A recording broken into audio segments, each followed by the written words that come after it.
Yeah, you're welcome everyone. Thank you for taking time.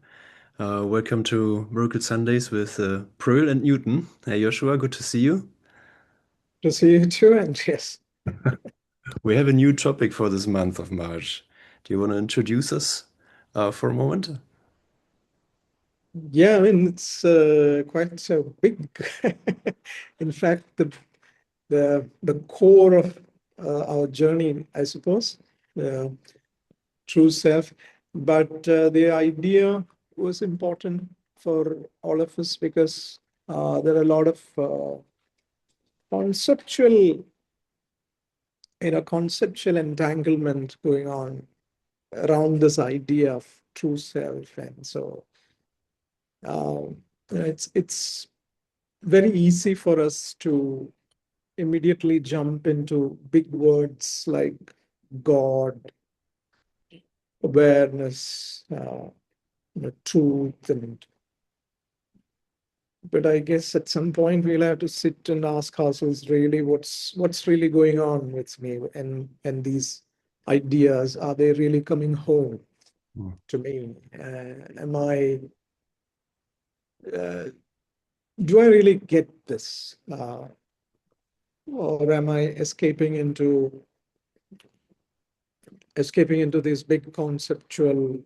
names, God and all that? So we have these entanglements, the confusion around it. So I thought maybe we'll have some casual talk around it so that all of us can participate and simplify things and look gently as well as honestly at this idea called true self. Well, that's a beautiful opening. Thank you, Joshua. Mhm. What do you think? Yeah, well, it's easy. It's tough and easy at the same time, like we all have this block and the fear of God, so it's not really intuitively approachable because intuitively we would block it out.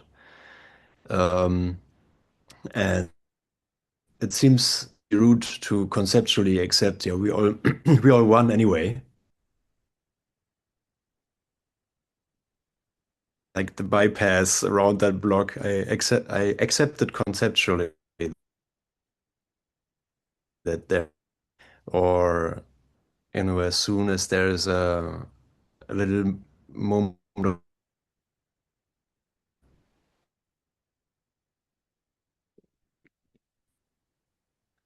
Is is it my my connection connection? You're breaking, Andreas. Or is it? I don't know whether breaking? it's. Okay.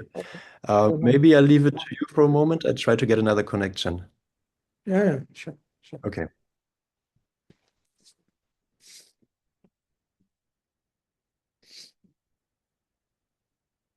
I mean, I always like to come from this part of the world, which is more familiar, and the ideas that have been shaping us from in India. Uh, Truth and true self have been kind of a preoccupation for a lot of us over centuries, and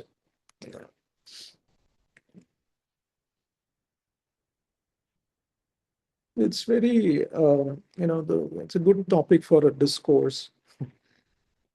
It's a good research subject. It's a good subject to write books about. And, but I also suspect that we are keeping it mysterious. We're keeping it, kind of holding it, or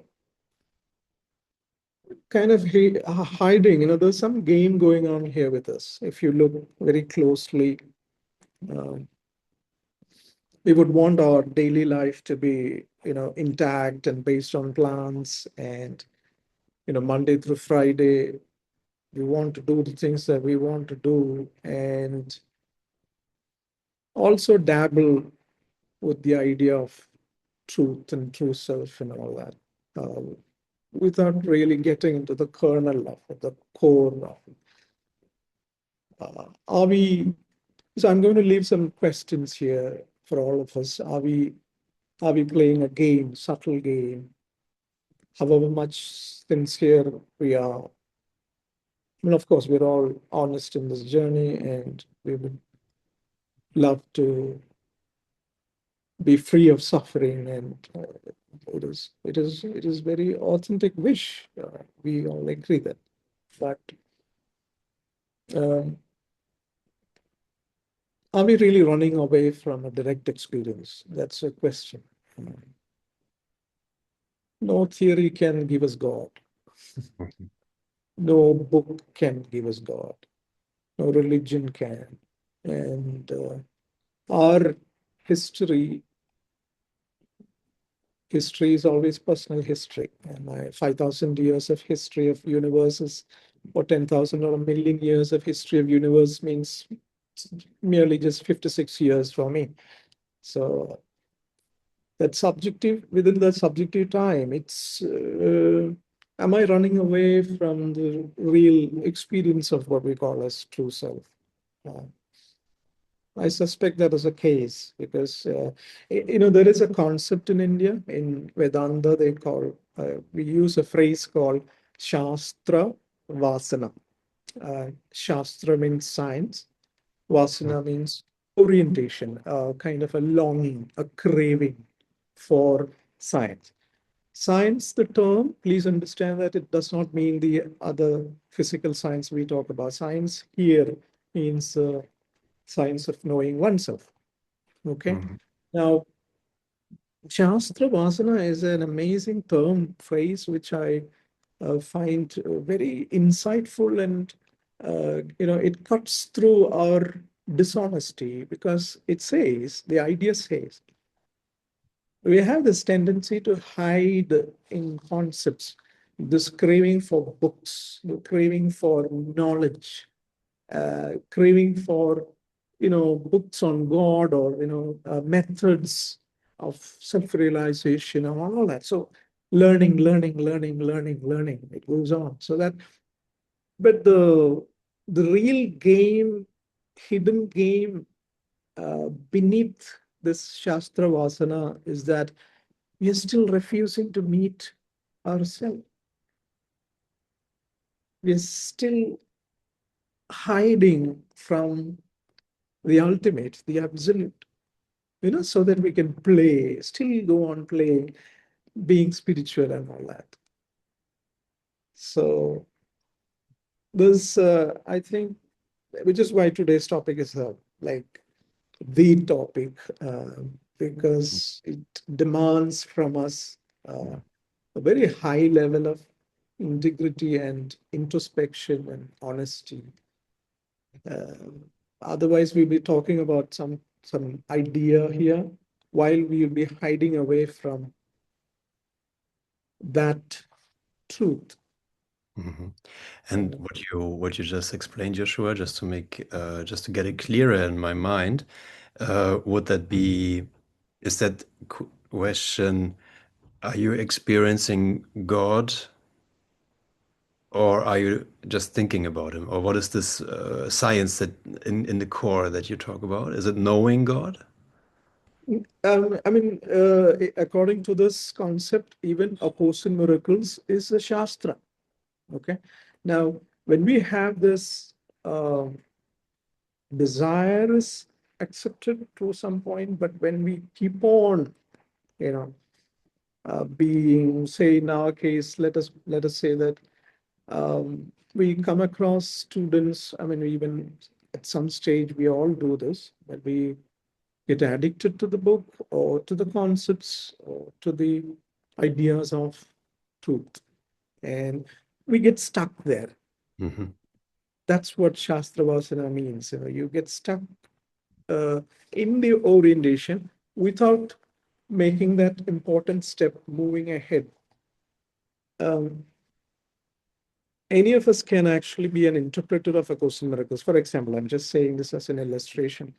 But Hmm. are we willing to go that extra mile to to actually throw away the concept, to dare ourselves to be with the spirit rather?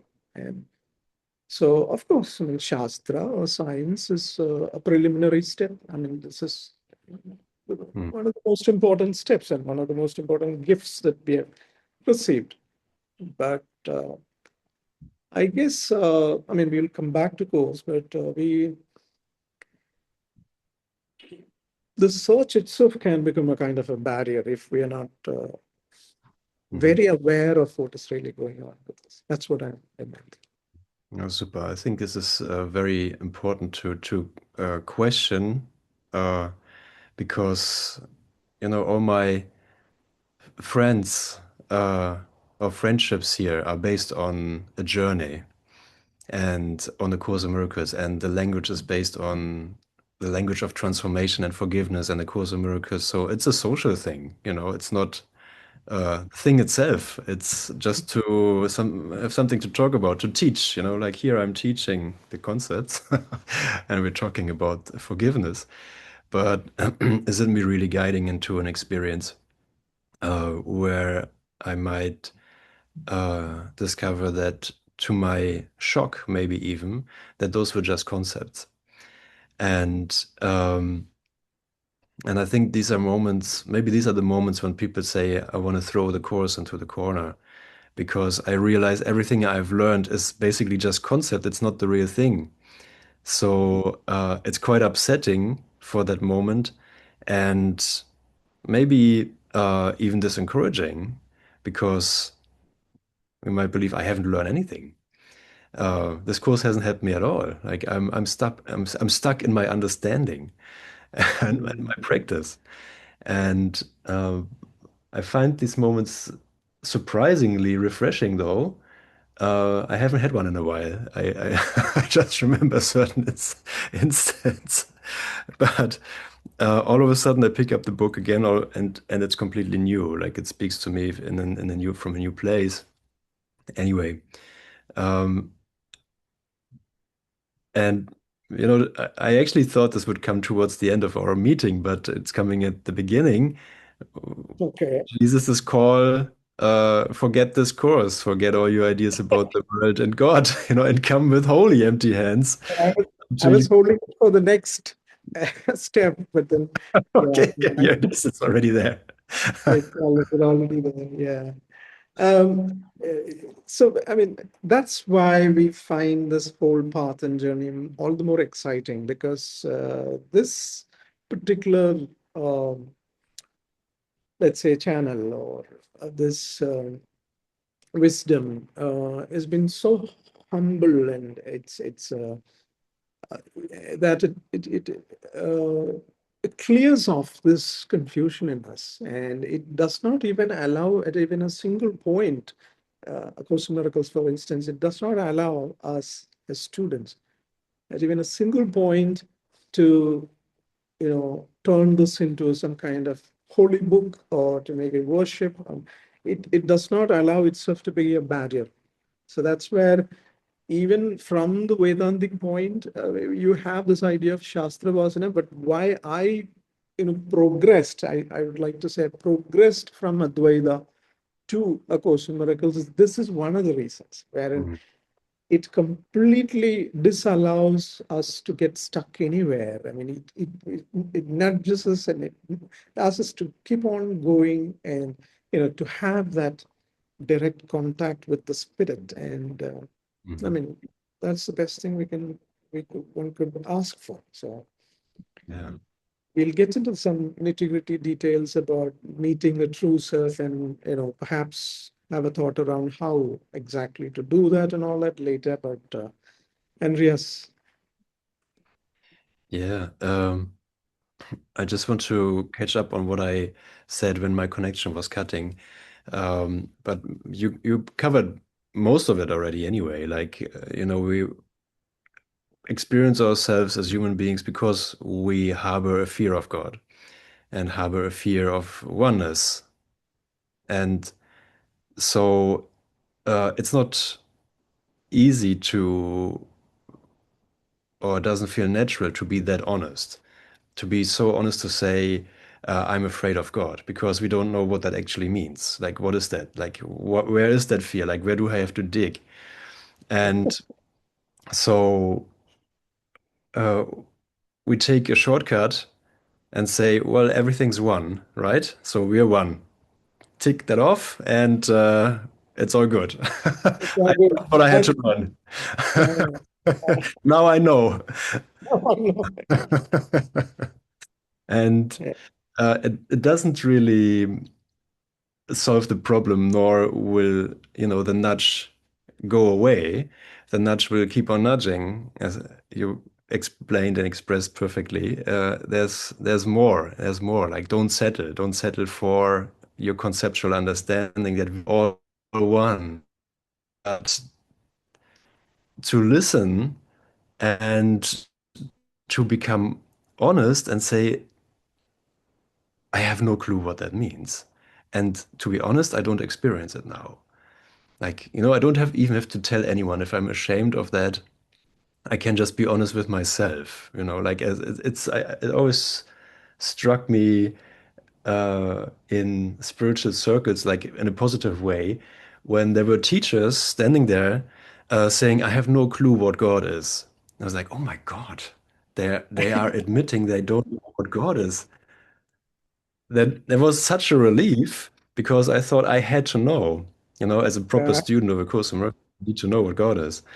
But to come with so empty-handed and say, I can only pray. Like I can only pray and ask him, how do you want to reveal yourself to me now? And I hear Jesus in a similar way in the second part of the lessons, where he says, where is the prayer? Reveal yourself to me.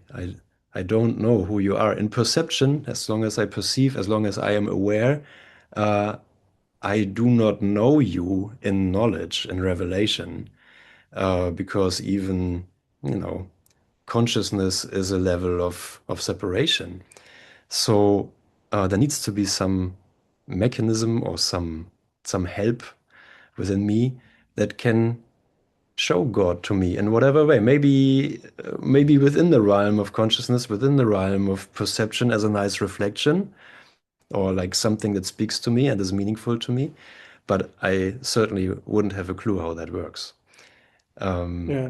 And, this reminds me of this a couple of times, actually more than a couple of times it has happened when my the course group we have here, we have every Sunday we have sessions and we're progressing through the textbook. So, okay, chapter by chapter.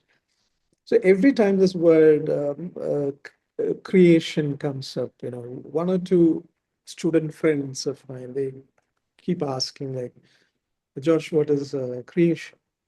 I said, like, course is actually talking about creation, but I don't know.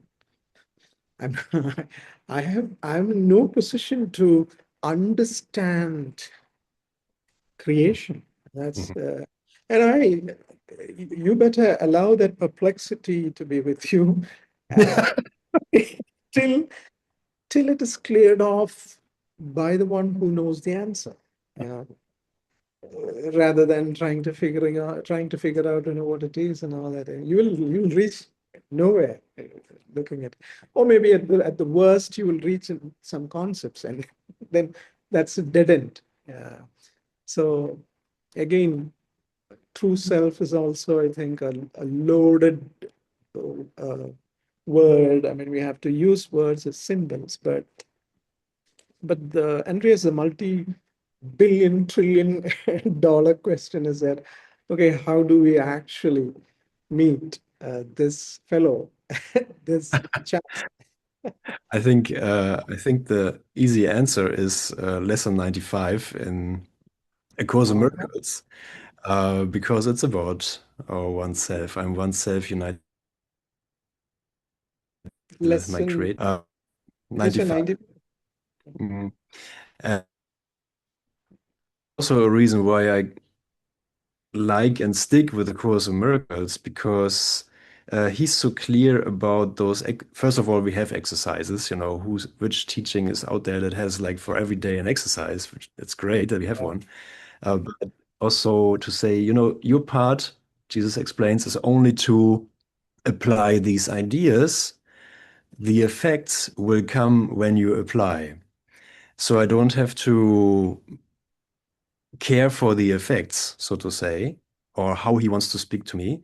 My job is simply do this, apply, practice. Black on white, it's written here, no interpretation, just do this. And it's like, okay, good.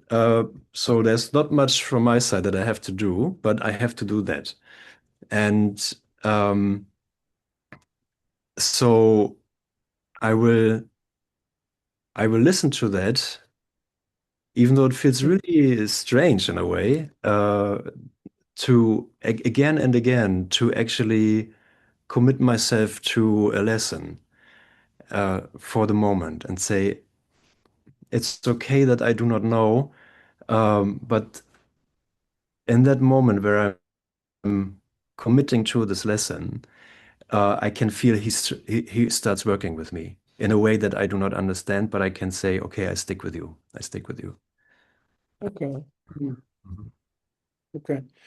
Um, can I go a little bit into the practice? I mean, I kind of very Absolutely. Please do so. fascinated always about the what are the, I mean, are they, I mean, right now we are looking at the lesson you suggested 95 and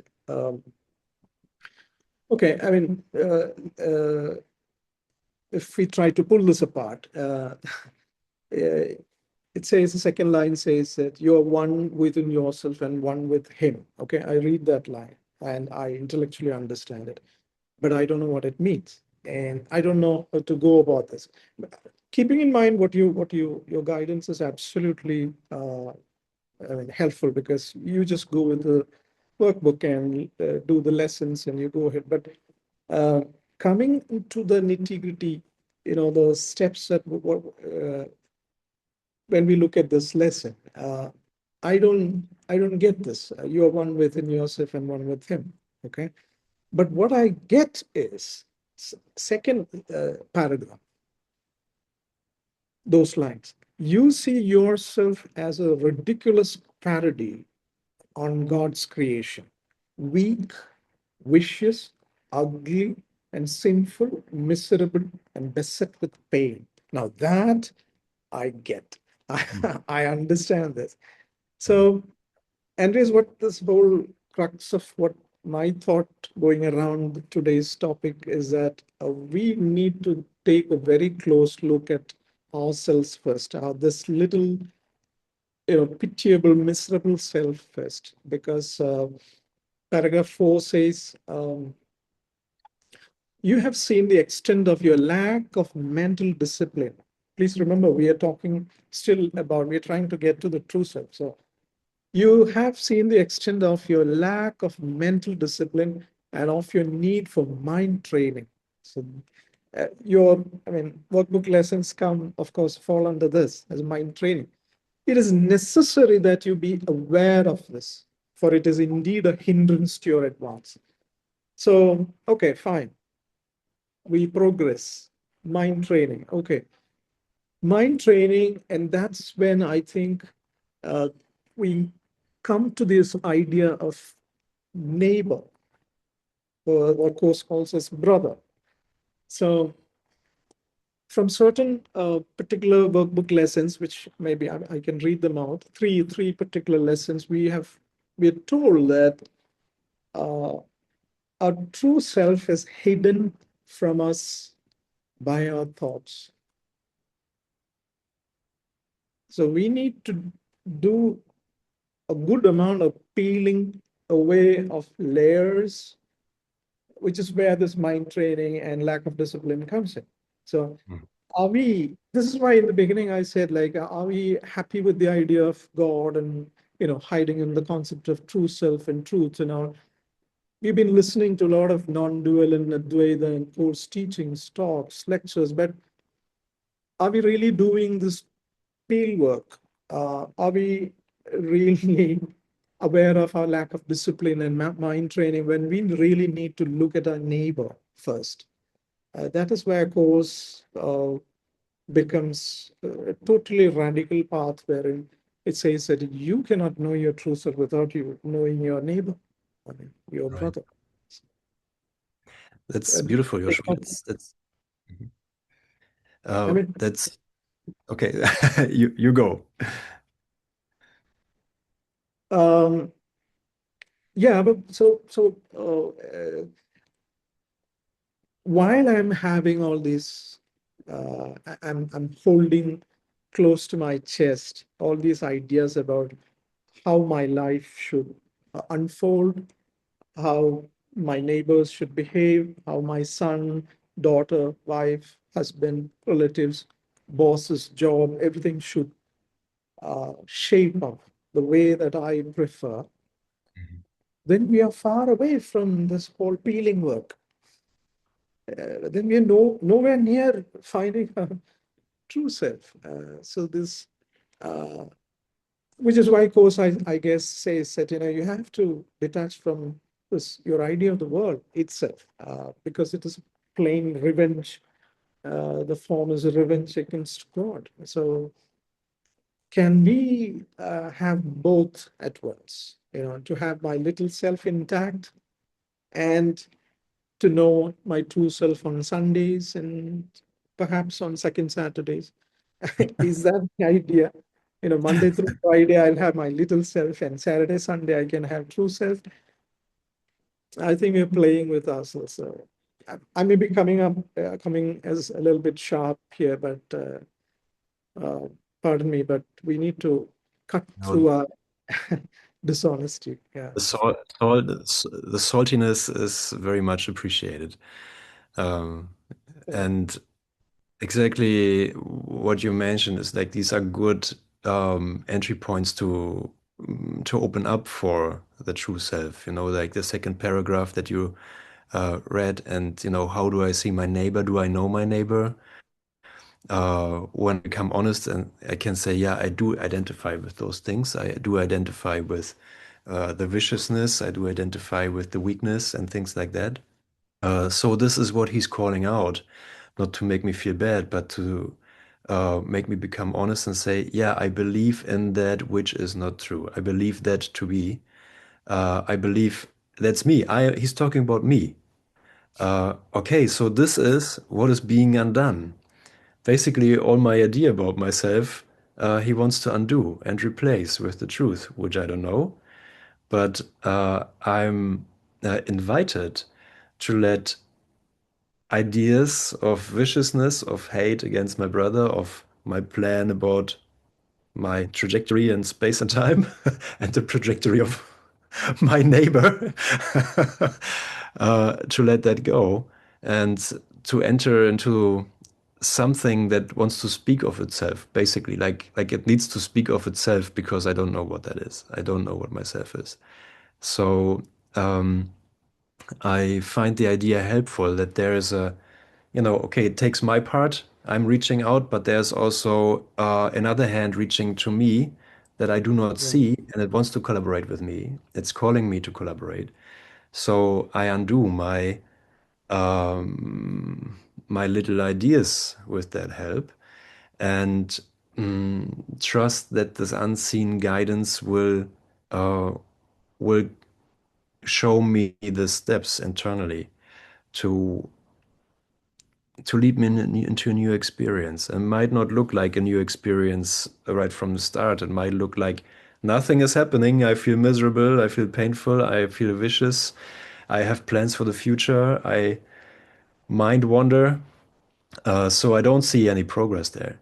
But my experience is if I stick with him and come back to him, he will give me the proof that there's actually a new quality within this moment and within our joining that is eager to inform me about itself and is eager to lead me back into a moment of communication with it. And yeah, and then I can again see it needs a mind training because it's so easy then to say, oh, that's enough. Thank you. I've seen it. It's working. The lessons are working off into my day. Uh, because the first thing we do when the peace comes is to get rid of it again. No, I'm fine. I'm fine. But Yeah. I think this is where real practice comes in, Joshua, because I don't know what your experience is, but uh, my spiritual my spiritual ego basically, is happy to make experiences and to say, I have it, I experienced something. But I uh, I am called to stay in that moment and let him show me more. Let him show me more. And that seems to be a continual mind training. Let's put it that way. A continual mind training in that moment. And Well, you need to be eternally patient as well, right? yeah, Yeah. actually. And it pays off. It's It does, yeah. uh, just a finishing thought about that, um, which makes sense, if remembering God or remembering God's peace means being guided beyond everything I know about myself and this world. Um, being guided out of any thought that I believe I understand. It does take a discipline to follow through on that inner voice and to see that actually nothing is lost doing that. There's no sacrifice, no price. It's just enhancement, upgrading, um, beauty, and so on. Like we read about that in the Course or the Bible or anywhere, but uh, not to leave him at the outer ring of fear, but to stay with him and see what he wants to show us there. Oh, that's beautifully put. Thank you. I read that somewhere. Yeah. Um, Maybe anyone has anything to share about this ideas that we have spoken about. Kevin, yeah, Zoom user. Your mic is off. You don't.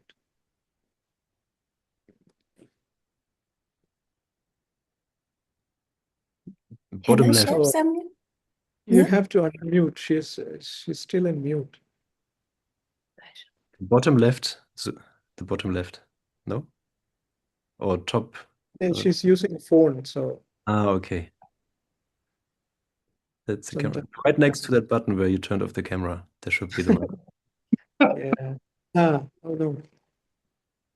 Right next to the button that says audio. I don't know how it appears on phone, but maybe Maybe we it's give little. her. Yeah, maybe she can find that out, and Katja can share. Katja wanted to share something as well. But you keep looking, and we'll hear you later then. Shall I in the meanwhile? Yes, please. Yeah, thank you. Yeah. Um, it's really the word honesty I go with. And this honesty in, how you say, in particular to myself, because it can be only honest when I'm honest with myself. I can be honest to the world or to others. And in this, to see these traps, to really see and face these traps, where we turn in also when we always repeat, we have to reach a goal, we are not there yet, we have to study, because when I listen to this, is always on a surface we go, and there we always need to reach something and learn something, and mm, and I understand it also when we say we're afraid of God, of course, and so, but is it not also a trap to always repeat this in our mind? Because it's not true at the end. And there I'm sometimes a little bit confused. Is it the way? Do we need this to, but not to come? Then we make this this time schedule? Or can we just stop it? Can we just stop it? And then it's getting on one side really quiet, because then is the question what we have to say now. Not many words or things left then. And then comes kind of insecurity or shame, everything, because you don't know what to say now. You have to be quiet only.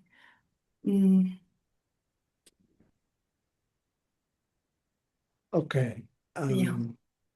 I'm not sure I got it, but I'm trying to put it in my words, trying to see if I got you right. You're saying that basically what you're trying to say is that can we just have not have this learning, and can we just simply know that I am true self? Is that what you're asking? Yeah, it's really, is this learning, talking, joining, is it really helpful? Okay. Yeah. Or is it keeps me in a trap, Oh, in the yes. trap of I have to learn, I have to come to a point, I'm not there yet. And it's so, yeah. No, that's actually a very profound and wonderful Yeah. question. It goes deep. It's surgical, actually, because only those ones who have practiced for a while will come up with that kind of question. So it's actually for a midterm exam paper. So it's not a, yeah.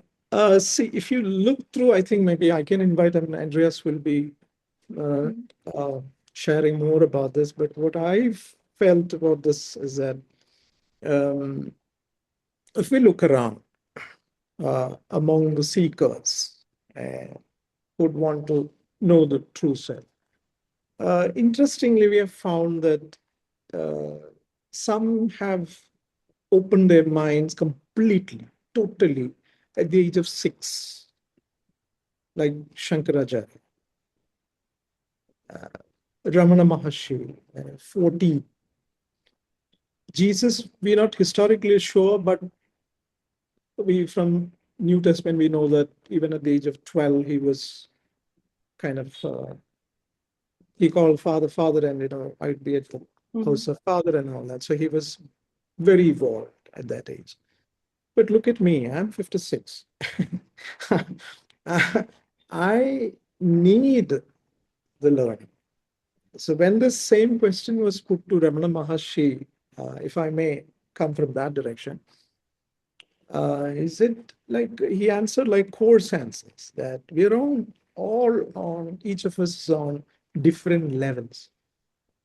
And why is that so? We don't know. I mean, it's a dream. Consciousness, it is a dream of consciousness where there is no personal self here. There's no Katya, Joshua, but still, this is what I'm experiencing. And from my experience, I find myself needing a kind of, not just an encouragement and, very specific set of laws or rules or, written exercises and all that are becoming very helpful to me. So,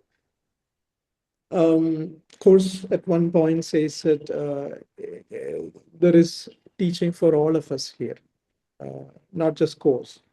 Everyone has their own matching teaching. So we need that. We need that. But your question becomes pertinent, important, significant when I fall into, like earlier, Andreas was mentioning about this term spiritual ego. When I process this path, I learn, I progress, or whatever I'm doing, I keep on doing. But still, then this is a very sublime, thin mask I'll be bearing, wherein I will be telling myself this big lie that I have to complete the next round of workbook. I have to complete this whole textbook for the fourth time or the 20th time. That's a kind of what I feel is that that is fear masquerading as progress. We want to be stuck. Like he said, whenever peace looks at you, you run away. So whenever I think this is a common experience of course students that at some point we all have had transcendental moments with course. I'm sure of that, even as a tiny bit at least. But the moment we go through it or we connect with it, we get up and go away. Either the kitchen is calling or kids are calling, and we get up and go away. I mean, so that is the thin mask that we are wearing. So on one level, I guess learning is necessary for some of us, and stages are helpful, and we could say evolving in that sense. But at the same time, from the absolute level, see, let us not be confused about two levels here. Relative level, where I see you as flesh and bones and hair and all that. I'm here separate, Joshua. So there's a relative level. I need the learning. But whenever I'm open to my absolute level, I'm already that. I don't need any learning. I don't need to go into classes or lectures or read books or anything. I am that. So it's a it's a tricky walk. It's a thin line, and I think we'll have to resort to our true guide to guide us. How far we have reached. All the guidance will come from within regarding that. But the only thing I suggest is that we must be aware and diligent about this particular game that we could be playing, that I haven't reached anywhere, I'm not yet my true self and all that game. So the paradox, it may sound like a paradox that I am there, I'm home, but then I also do my workbook. So it's from the relative level we do that, but all the while remembering our absolute, uh, you know, the core, the truth that I am the true self already. And so it's a game between the two. Andreas. Yeah, beautiful.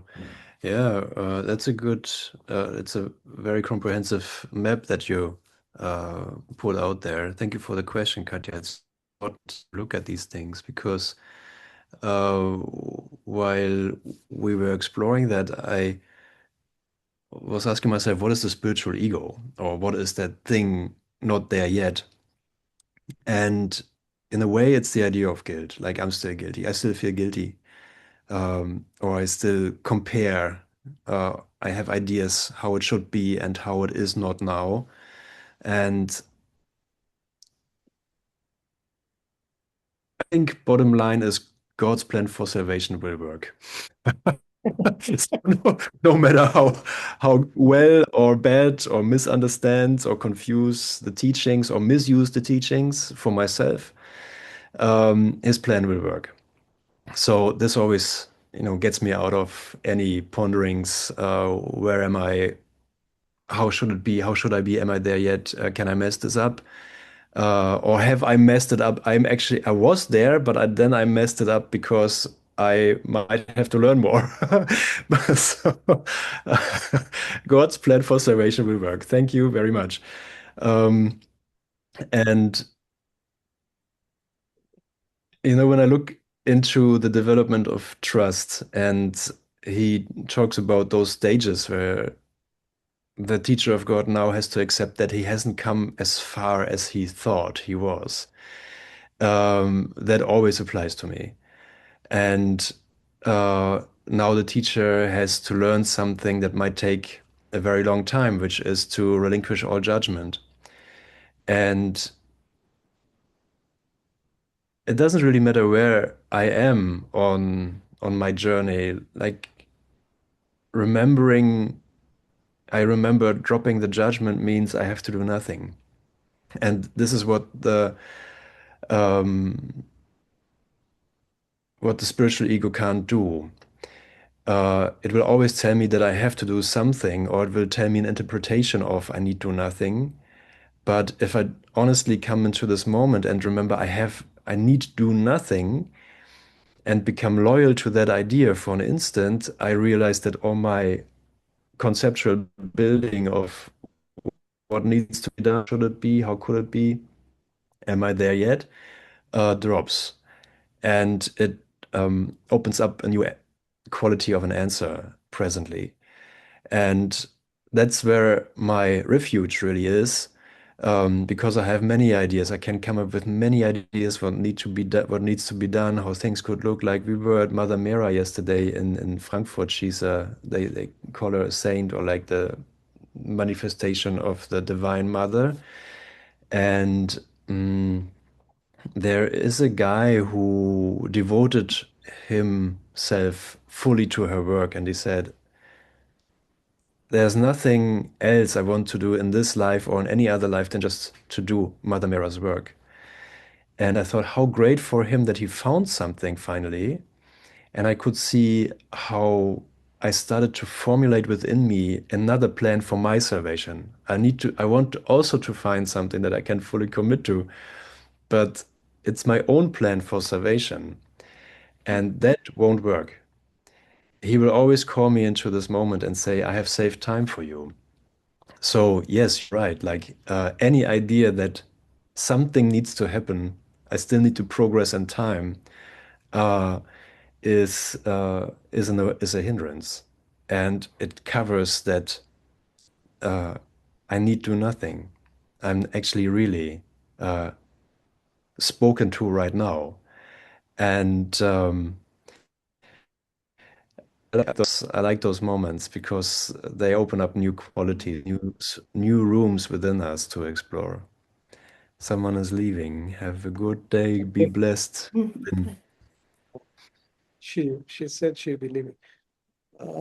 One more thing before we go to Petro and Kevin. Yes, yes. Katya, I think may I add this more?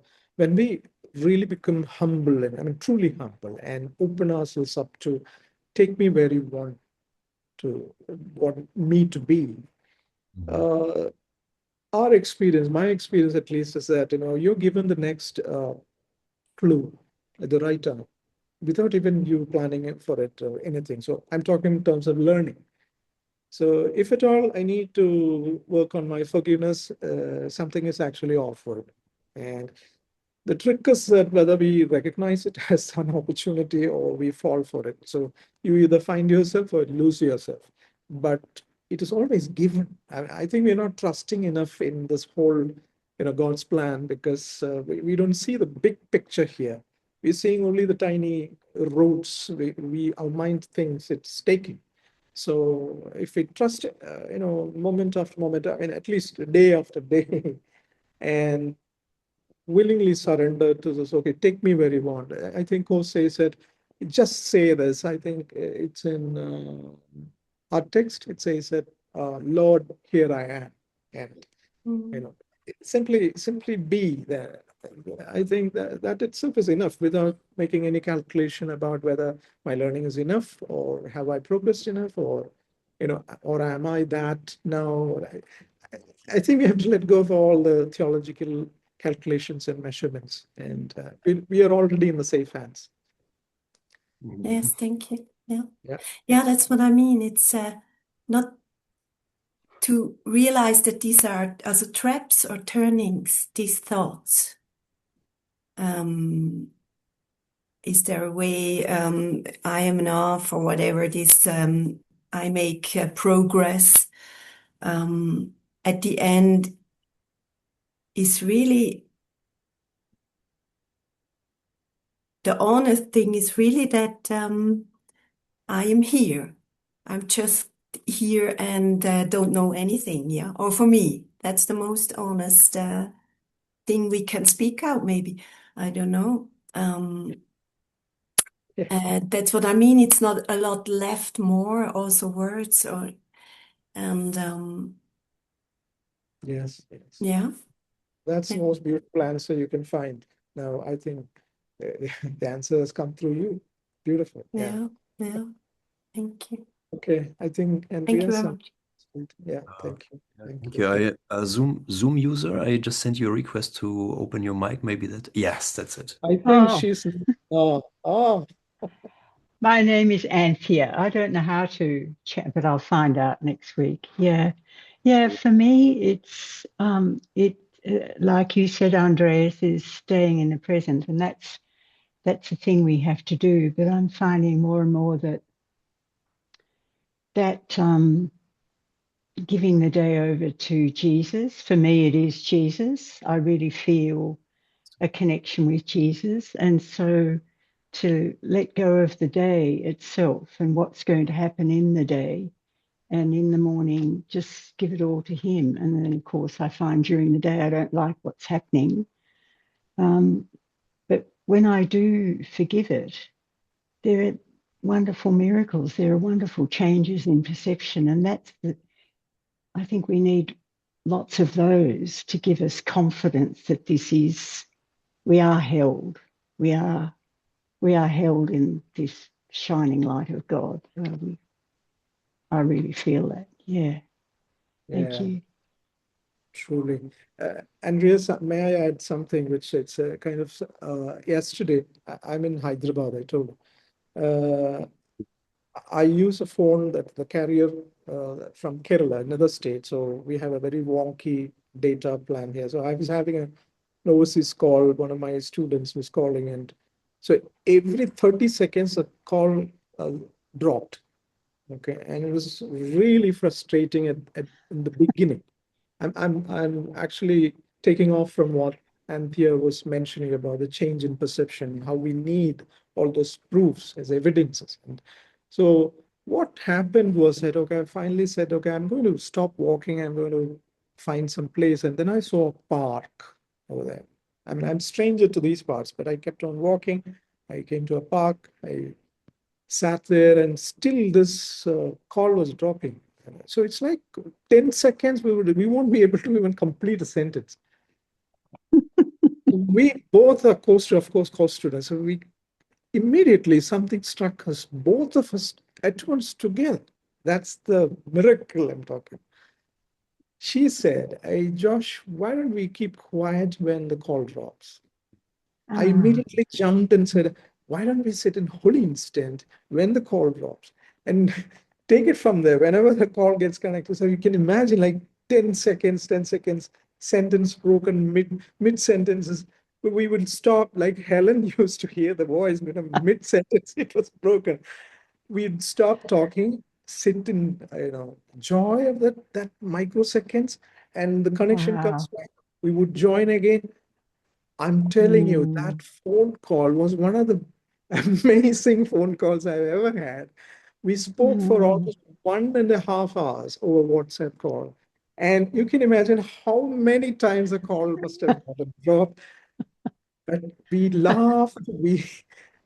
We promised each other that we would be taking notes about this particular thing. And then immediately it struck us both that, look, this is what Jesus is talking about, a shift in yeah, perception. You can look at yeah, this one damn thing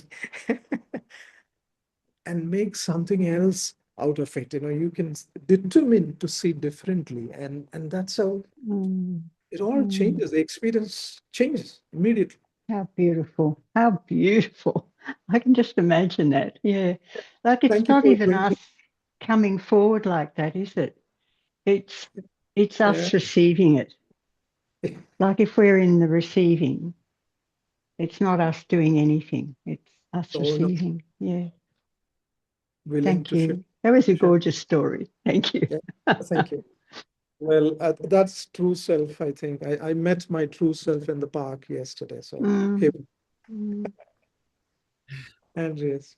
Oh, beautiful. Yeah. I have nothing to add. Like, I'm just amazed uh, by your example and by my own experiences, how different these worlds look. Like when I in that mode of it's not working, or things are not happening according to my plan. how little it takes to make that become, or let me see that as a gift. It takes very little, but that little it does take, like it does take that little step. If I'm not taking it, it looks miserable. I'm under stress. I'm in fear. I feel guilty. I'm grumpy. If I make this little change in my mind, it's an enormous difference of a quality of a day I'm experiencing. And hey, Peter, willkommen. Um, and so it's very little that is asked of us, but since we have free will, it's on us to make the step and to be either in hell or get the reflections of our true self. It's almost, yeah, Jesus says it's personally insulting. Like you think it's personally insulting, it takes so little on your part to, to experience such a difference. But you'll get over it. Just Fortunately, make it. fortunately, we're all happy at some point to be insulted. That's we said, okay, thank you, Jesus, go ahead. I mean, we're fine with that Yeah, insult. yeah, right. I'm at that point anyway. You might as well keep going. I'm good. I think the two of them are waiting for to Yeah, speak. I think Kevin was first and then Petronella. Thank you. I don't know if I can get all of this out. There's so much, and I hate having to use words because there's been another demonstration of just the fact that minds are linked. Joshua, before you mentioned the word patience, what had come to me was the bit from the course of only infinite patience produces immediate results. And I had to look that up in the course to make sure I got it right. So I did. So that's one thing. The not knowing what I am, I've given up trying to work out what I am. I'm never going to know that until I know it, until I have gone. I don't know. I was at one of Simon's events recently, and we were asked toward the end of it to share something, and we went round in the circle, and all I could say was, I am. And I stopped. There was silence after I said that. So I thought, thank you all. And that was all I could say. These people were expecting something else, and I had nothing else to say because anything that I added after the I am would have been what I am not. It would have been a concept which I don't know anything, but I know that I am not something that I can define while I am here. So for me, what do I do? Yeah, it's a weird thing. I know that the course is no more real than anything else that I see here in form. There isn't a bloody course. There isn't a Kevin sat reading it. But for me, it is really helpful to think that I am doing that, to imagine that I am doing that, and to apply the lessons that the course requires me to do, which is forgiveness. And by that, essentially, I mean just remembering that this is all a bloody dream. Pardon the language, this is all a dream. So whenever something upsets me, or whenever even something pleases me, I realize and I remember that this is a dream. I don't identify with it. I do not. I can accept and acknowledge the feelings that seem to be going through to me without wanting either to get rid of them or to hang on to them. And yeah, the infinite patience. There's another bit that follows on from that, which is that when I have, in course terms, uncovered all the obstacles to knowing what I am, God, for want of a better word, himself will take the final step. So I come back to where I started, which is the infinite patience produces immediate results, because in truth I am there, in form, in time. I just have to follow the script and stay with it. Yeah, Thank you. thank you, Kevin. That's so great. Like, I remember that part where he says it's not knowledge that that this course aims for. It's aiming for the peace. It's the motivation to do this course. And um, yes, infinite patience, only infinite patience brings immediate results. And infinite patience is not a long waiting for something.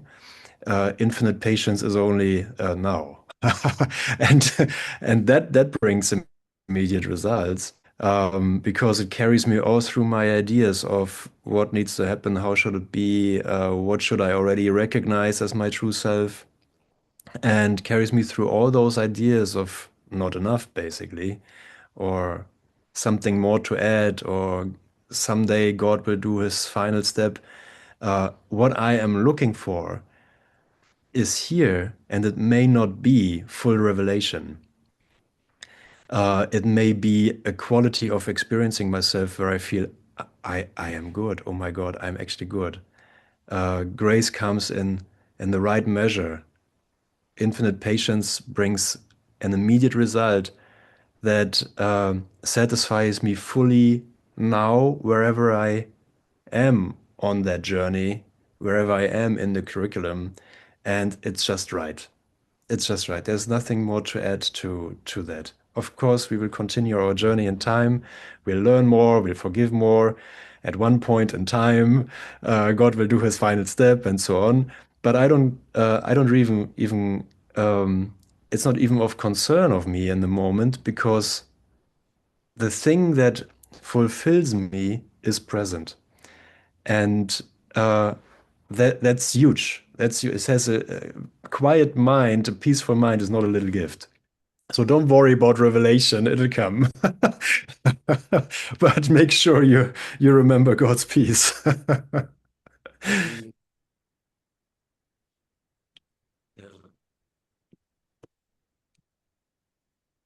Okay, that's the happy part, and I think I'll go a little bit.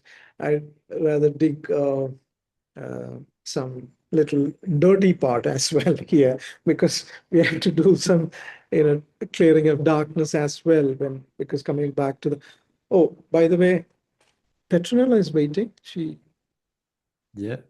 Someone is waiting. Okay, maybe after that I'll continue with this. Yeah.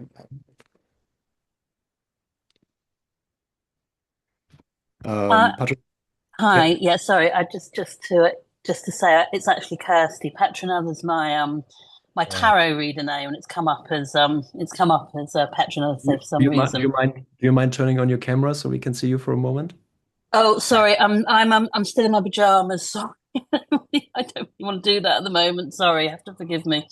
But what I was going to say was I've got a very specific problem at the moment. In that my work, the amount of work I've got coming in at the moment has suddenly dropped. It's just for no reason. It's suddenly dropped, and it's causing a an intense kind of anxiety for me, and it comes in. The way my work comes in, I've got my own line, and people will just ring in, so I don't book appointments. And what I notice is that as soon as I turn my line on and it's quiet, it doesn't ring. It's almost like this pain body is activated. It's almost like I'm just sitting in my own home, and I've got plenty of stuff to be getting on with at home, but I can't get on with it. I go from reasonably peaceful pottering about the house to this intense anguish and agony when it's quiet. to the point where I have to turn it off. It's like something's going on in my head. It's obviously like fear and victimhood and all that kind of stuff just comes up when my line is quiet for a while, and I have to turn it off. And it would be so wonderful for me if I could just have my line on, get on with my work, get on with whatever I've got to do. When it rings, it rings. When it doesn't, it doesn't. But I cannot do that because it's like flicking a switch for me into this intense anxiety and fear, and it's horrible. And I'm trying to sit there whilst my line is quiet, doing some kind of Course in Miracles practice. But it's just not, it's just so overwhelming. It doesn't work. I was just wondering if either of you two could suggest anything for me for the actual silence of practice while my line is on but quiet, if that makes sense. Well, that's your. Joshua, you want to go? Yeah, I'll have my share of whatever is coming through me, and then Andreas can join. So what could be your real name? Petronella is your, name. There's nothing real about it, but is that your name? Can I call you Petronella? No, it's Joshua, it's Kirsty. We met last week. Kirsty, oh yeah. Yeah, Petronella's my working name, and for some reason my Zoom's come up today as Petronella, yeah. but it's actually, we know each other, Joshua. Yeah. Welcome, Kirsty. I didn't, Okay, Kirsty, I'll share my thoughts first, and then Andreas might want to add. I'm going to tell you a story. This really happened. So, if you can take some cues out of it, fine. There's a man called Robert Schwartz. He was a very successful marketing communication writer, Marcom. They call it Marcom. He was living in New York, and he was like, earning huge amount of money writing marketing copy for so many years, actually decades. And then one fine day, this he himself narrates in one of his books. He lost a job. He was thrown out, and no agency in New York would accept him. That was pretty strange because he was very good at what he was doing, and nobody would accept him, give him a job. And he went on knocking doors after doors. Nothing happened. One day, somebody said, "Why don't you go and get a soul reading?" He didn't know what that was. But in fact, he went ahead and he met someone, and they did this soul reading, and said that, "Look, gentlemen, that phase is over, and you're going to talk to people about afterlife and souls." Imagine, he was a marketing communication writer. It's a corporate level job. And he said, "No way, that's not what I'm here for." But eventually he had to take up what he was meant to do in his life. That's script, we know that. And he became one of the world's most known teachers about post-death phenomena and all that. So, tens of thousands of students got really, awakened through his books and teachings, Robert Schwartz. So at some point we were in touch, and he sent me both of his books as gifts to me, and that's how I know his story. Our soul's gift and our soul's life. So anyway, so these turning points come. We don't know. Kirsty is in such a juncture, but I think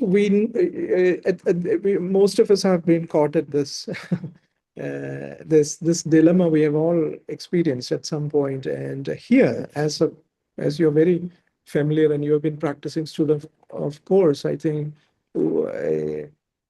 whatever we have hidden, even though the form, let my story stay there about the New York writer, that need not be your case here, but whatever we are supposedly hiding and suppressed within ourselves, because of the amount of load of guilt, we may have turned something, maybe profession, maybe what we're doing, into a sort of an idol at some point of life. And if that is the case, then the idols always break. They come down, falling down. So we don't know what exactly why you're here, and I don't think no amount of discussion or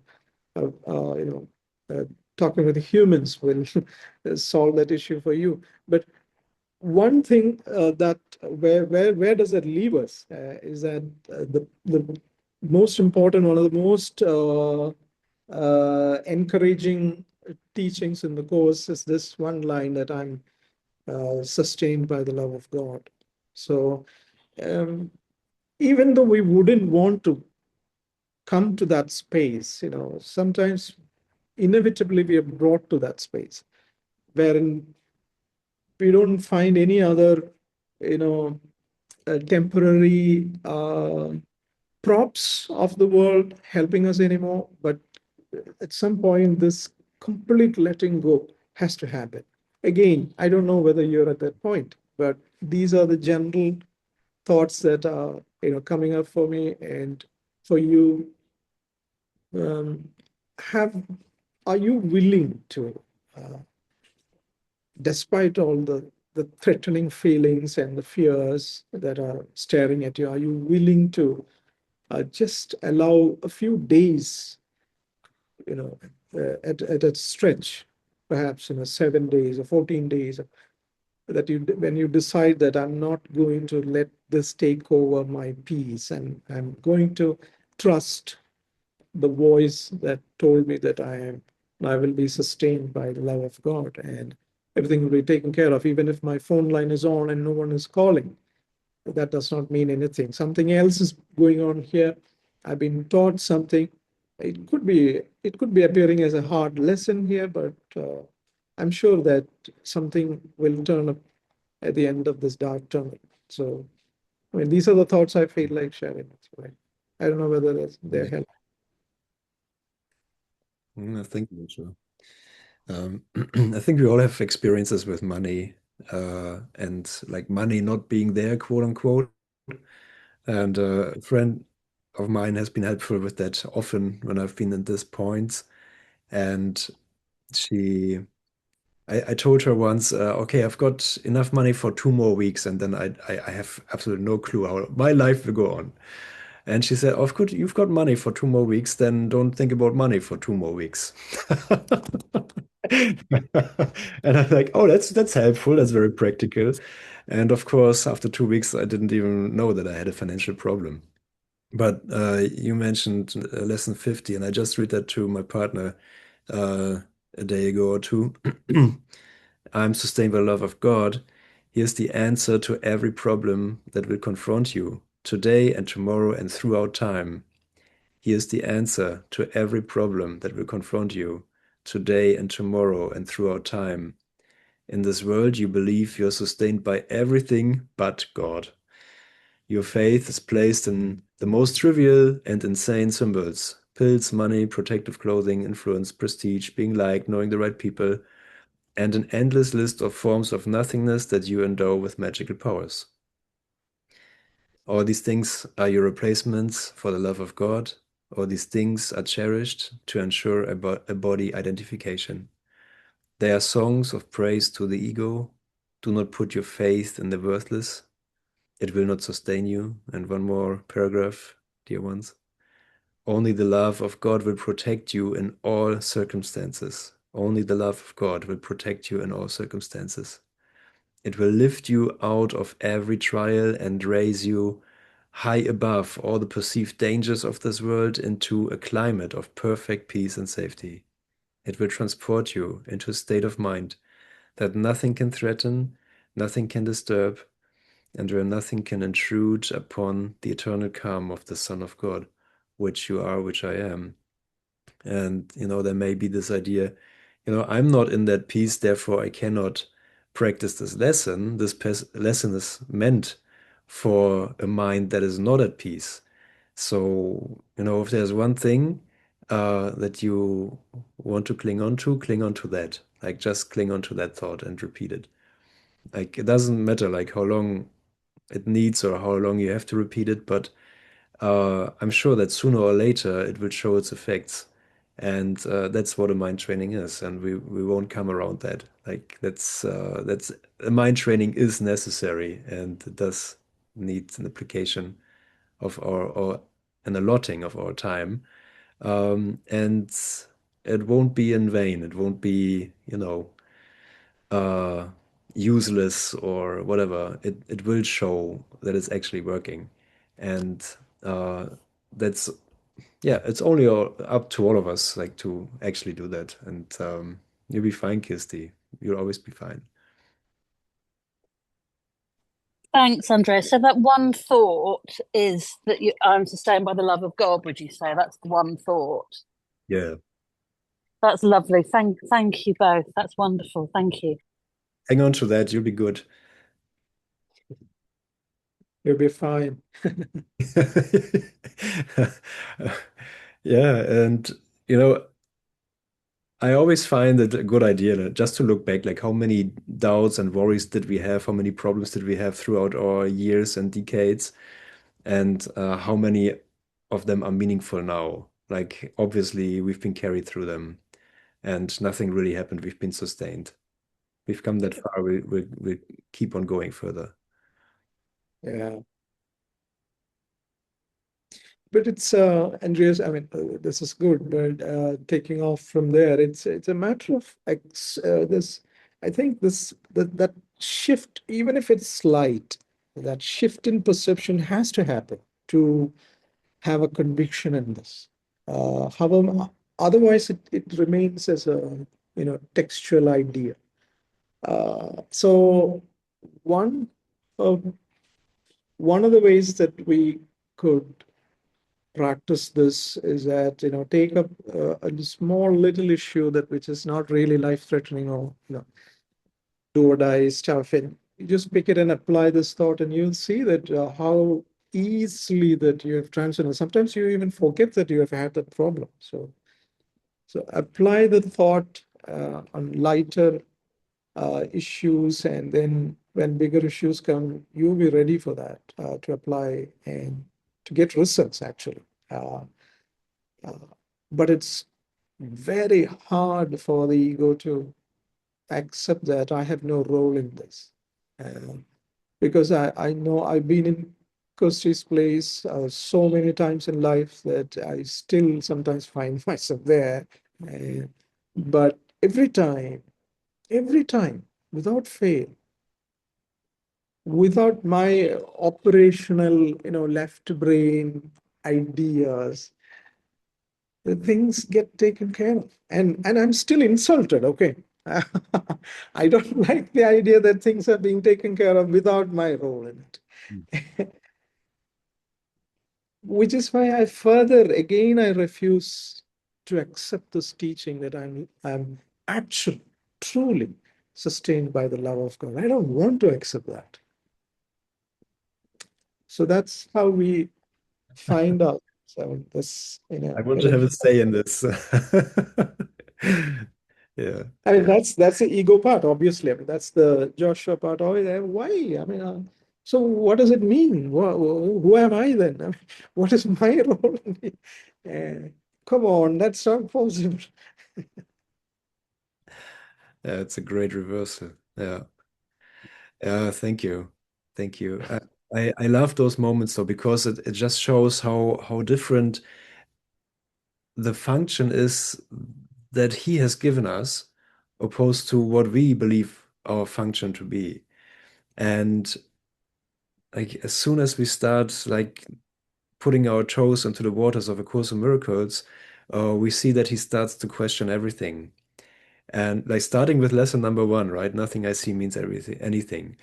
And so he keeps on doing that to, um, I think to use me also, like, of course, it's a mind training on one hand. On the other hand, it's a function, and it seems to go hand in hand. The training and being in the function here in this world, being trained as a miracle worker, uh, really means I have, after doing the lessons once, I'm not done.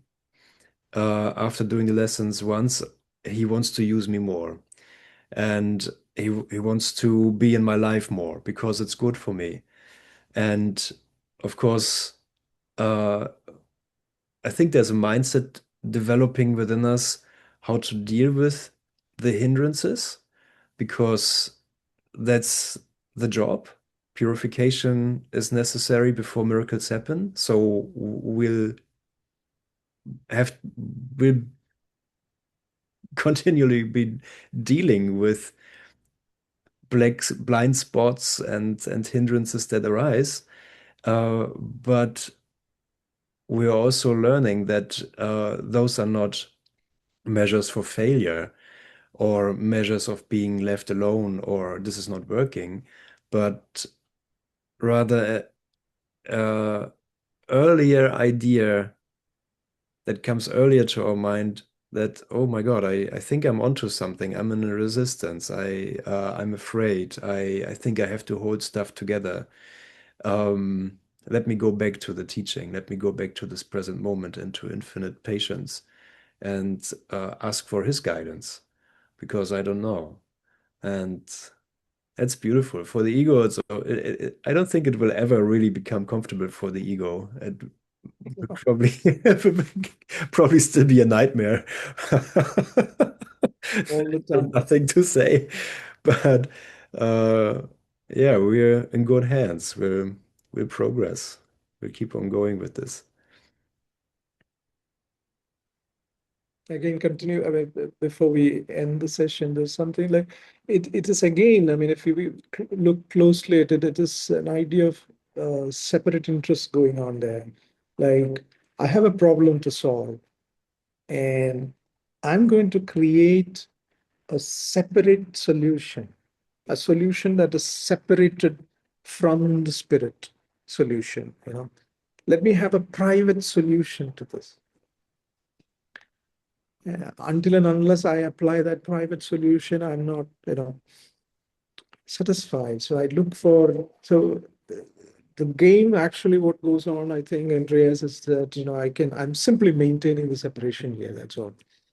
By solving my own problems with my own solutions. So rather, if we step out of that contracted idea of our self and allow a bit, okay, let me have an all-inclusive solution here, which I cannot provide, but you will provide.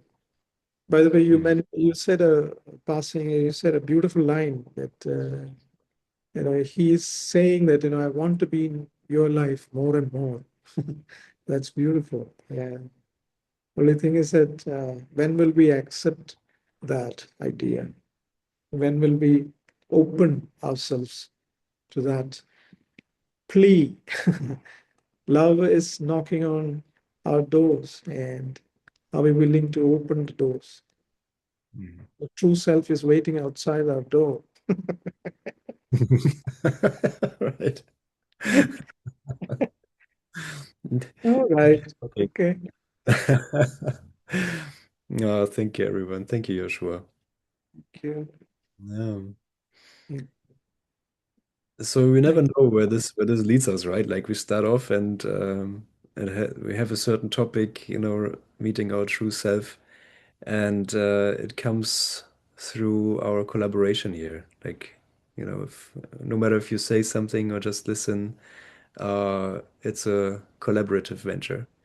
And yeah, uh, I'm sure we all go into our days now with a memory of the light and uh, certain steps and trust and yeah, maybe inspiration to experience miracles today. And yeah, I can only say I'm looking forward to seeing you all, if you like, in 2 weeks. And certainly greatly enjoying collaborating with you, Joshua. How And are you? yeah, Without. So, Andreas, okay. are you recording this? Are you recording it? this is recorded. Exactly. So will you make it available to us, the recording? Yes, it will be available. It will be on my YouTube channel. Beautiful. Oh, Yeah. fabulous. Thank you for that. Thank you. Just a short question. Everyone who spoke, are you all good that you'll be on YouTube? Yeah? Okay, otherwise we gotta. Thank you so much. All right. Well, Joshua, final Yeah. words. No, happy to see all the faces once again. Frankie, Kevin, Anne Mary, Peter, Linda, Katya. Katya, is that how I pronounce it? Katya, yeah. Gotcha. Michelle, Anna, and maybe there are others, I can't see them. So thank you so very much for joining us and looking forward to meeting you again in the now. Yeah, okay. Thank you, everyone. Andreas, Thank bye-bye. you. Ta-ta. Blessings, Lovely. everyone. Thank Thank you. you so much. Bye bye. Bye. Okay, bye. Thank you.